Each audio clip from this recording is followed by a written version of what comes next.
आगामी लोकसभा निवडणूक शांततेने पार पाडण्यासाठी सीमा सुरक्षा दलाची कंपनी अकोल्यात दाखल. आगामी लोकसभा निवडणूक सन 2024च्या पार्श्वभूमीवर निवडणुका शांततेने व भयमुक्त वातावरणात पार पडाव्यात म्हणून केंद्र शासनाकडून अकोला जिल्ह्यात सीमा सुरक्षा दलाची एक कंपनी 450 ॲड-हॉक बटालियन पुरवण्यात आली आहे.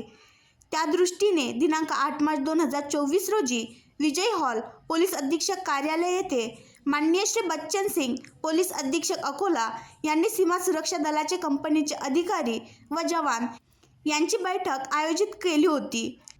सदर कंपनीचे नेतृत्व सहाय्यक समादेशक श्री विकास चंद्रा हे करीत असून कंपनीत अधिकाऱ्यासह 71 जवानांचा समावेश असून आगामी काळात आणखी जवान दाखल होणार आहेत.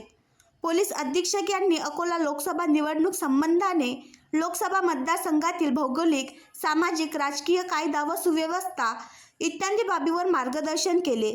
निवडणूक प्रक्रिया सुरक्षेबाबत चर्चा करण्यात आली. आगामी काळात जिल्ह्यातील महत्त्वाचे ठिकाणी सीमा सुरक्षा दलाकडून रूट मार्च, फ्लॅग मार्चचे प्रदर्शन करून आगामी लोकसभा सार्वत्रिक निवडणूक शांततेने व भयमुक्त वातावरणात पार पाडण्याकरिता विशेष भर दिला जाईल, असे मत व्यक्त केले. आलेल्या सर्व सीमा सुरक्षा दलाचे अकोला जिल्ह्यात स्वागत केले. आपल्या विशेष सहकार्यातून निवडणूक शांततेतच पार पडेल असा आशावाद व्यक्त केला.